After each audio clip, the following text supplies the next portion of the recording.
किसान भाइयों, आप सभी का स्वागत है। बसंतकालीन गन्ना बुआई में हम खाद कितनी डालें, खास तौर से एनपीके, उसके बारे में हम बताएंगे ताकि स्पष्ट रहे और आपको पूरी जानकारी रहे, जिससे कि आप ये जो मेजर पोषक तत्व हैं इनका केमिकल फर्टिलाइजर्स के रूप में जो प्रयोग करते हैं उसमें पैसा आपका खराब ना हो। शुरू से आखिरी तक आप सुनते रहें, बहुत महत्वपूर्ण जानकारी है।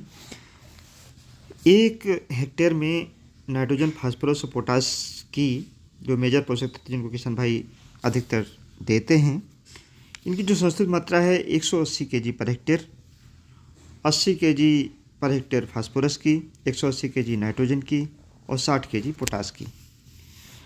अगर हम डीएपी के रूप में फास्फोरस देना चाहते हैं, ये पहला कॉम्बिनेशन है डीएपी, यूरिया और पोटास का। तो डीएपी, यूरिया, पोटास अगर हम देना चाहते हैं पर एकड़ इसकी डोज क्या होगी?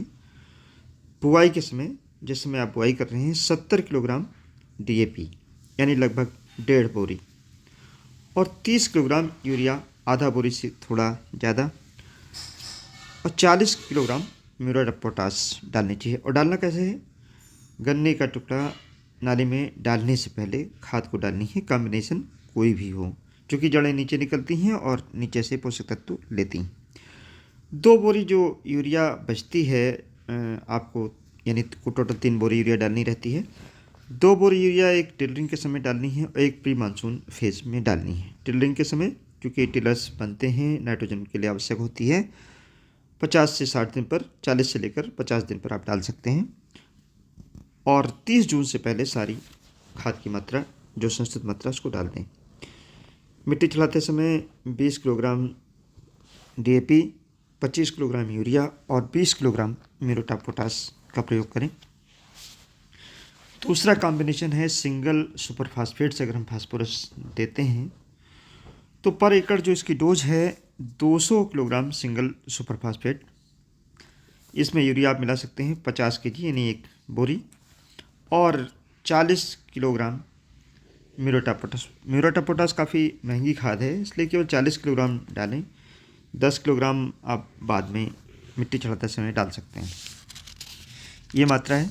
और तीसरा जो कॉम्बिनेशन है वो एनपीके का है, जिसमें 12% नाइट्रोजन, 32% फास्फोरस और 16% पोटास पाई जाती है। इसकी जो पर एकड़ डोज है यानी 2 बैग 100 केजी प्रति एकड़ एनपीके डालना है। फिर जो बचती है यूरिया, वह केवल 25 किलोग्राम डालनी है और 2 बोरी यूरिया टिलरिंग के समय और प्री मानसून फेज में डालनी है। एमओपी केवल 14 केजी, क्योंकि एनपीके में पहले से पोटास 16% होती है, इसलिए केवल 14 केजी म्यूरेट ऑफ पोटास आपको डालनी है। ये कॉम्बिनेशन हमने बताए हैं। पहला कॉम्बिनेशन बताया डीएपी का, दूसरा सिंगल सुपरफास्फेट का और तीसरा हमने बताया एनपीके का। किसान भाइयों, इसको अगर ध्यान में रख करके आप खाद डालते हैं तो काफ़ी अच्छा उत्पादन आपको मिलता है।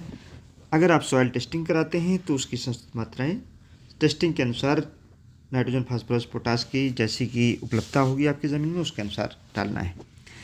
लेकिन यहाँ पर एक बहुत महत्वपूर्ण जानकारी ये है कि किसान भाइयों, अगर 40 कुंतल गोबर की सड़ी खाद आप 1 एकड़ में डालते हैं तो जो यूरिया की मात्रा है यह काफ़ी कम हो जाती है। केवल 103 केजी यूरिया डालनी है और जो डीएपी डालनी है वो केवल 35 केजी, 35 केजी, और म्यूरेट ऑफ पोटास जो डालनी है वो केवल 6 केजी आपको डालनी पड़ेगी। यानी काफ़ी बचत हो जाती है। यूरिया की मात्रा जहां हम करीब 392 केजी डालते हैं, केवल हमको 103 केजी यानी 2 बैग में काम चल जाता है।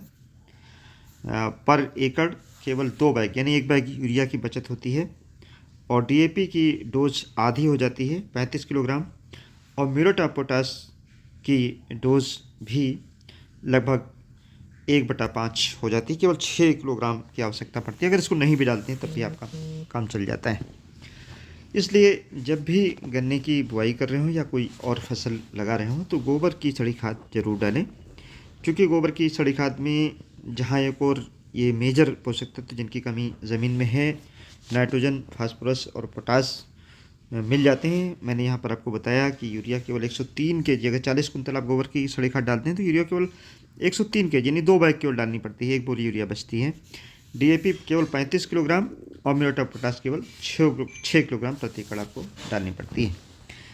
गोबर की सड़ी खाद में इन एनपीके के अलावा चाहे कॉपर हो, मैग्नीज हो, मैग्नीशियम हो, मॉलिब्डेनम हो, जिंक हो या आयरन हो, ये सारे तत्व और पाए जाते हैं। तो आप तरह तरह के यानी ह्यूमिक एसिड, फल्विक एसिड भी पाया जाता है। जो तरह तरह के आप न्यूट्रिएंट्स के कंपोजिशन मार्केट से ला करके डालते हैं 200 रुपये पर केजी के हिसाब से, और काफ़ी आपका खर्चा हो जाता है और फिर भी रिजल्ट नहीं मिलते हैं, क्योंकि उसमें मिलावट भी होती है और साथ ही में उनकी अवेलेबिलिटी भी ठीक नहीं रहती है। लेकिन अगर गोबर की छड़ी खाद आप डालते हैं तो ये सारे जो पोषक तत्व हैं यह पौधे को मिलते रहते हैं और रिजर्ववायर के रूप में रहते हैं, यानी सुरक्षित और संरक्षित रहते हैं। साथ ही में जो केमिकल फर्टिलाइजर्स आप यूरिया प्रयोग कर रहे हैं, डीएपी प्रयोग कर रहे हैं या सिंगल सुपर फॉस्फेट प्रयोग कर रहे हैं या म्यूरेट ऑफ पोटाश प्रयोग कर रहे हैं, तो इनकी जो इफ़िशियंसी है वह भी बढ़ जाती है, अनअवेलेबिलिटी नहीं होती, फिक्सेशन नहीं होता है। धन्यवाद। जय हिंद।